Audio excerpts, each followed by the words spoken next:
ಜೀವನದಲ್ಲಿ ಏನಾಗ್ತದಂದ್ರ ಹಲವಾರು ತಟಸ್ಥೀಕರಣ ಪ್ರಕ್ರಿಯೆಗಳು ನಡೀತಾವೆ. ನಾವು ಅವಾಗ ನಡೀತಾವ. ಫಾರ್ ಎಕ್ಸಾಂಪಲ್, ಮನಿ ಒಳಗೆ ನಾವು ಏನಾದ್ರೂ ಕೆಲಸ ಮಾಡ್ತಿರೋದಾಗ ಒಂದಿಷ್ಟು ಇರುವೆ ನಮಗೆ ಕಡಿಸ್ತದೆ. ಇರುವೆ ಕಡಿದಾಗ ಏನಾಗುತ್ತೆ? ಉರಿ ಉಂಟಾಗುತ್ತೆ. ಈ ಉರಿ ಉಂಟಾಗಲಿಕ್ಕೆ ಕಾರಣ ಏನು ನೋಡ್ರಿ? ಇರುವೆ ಕಚ್ಚಿದ್ರೆ ಮಾತ್ರ ಉರಿ ಉಂಟಾಗುತ್ತ. ಉರಿ ಉಂಟಾಗಲಿಕ್ಕೆ ಕಾರಣ ಏನು ನೋಡ್ರಿ? ಇರುವೆ ನಮ್ಮ ದೇಹಕ್ಕೆ ಯಾವಾಗ ಬರ್ತೈತಿ? ಅದು ಒಂದು ಆಮ್ಲವನ್ನ ನಮ್ಮ ದೇಹದಲ್ಲಿ ಬಿಡ್ತಾ ಇದೀವಿ.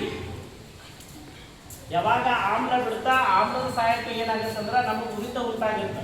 ಹಾಗಾದ್ರೆ ಇರುವೆ ಸ್ರವಿಸುವಂತಹ ಆ ಆಮ್ಲ ಯಾವುದು? ಆಮ್ಲ ಇರ್ತೈತಿ. ಆಮ್ಲ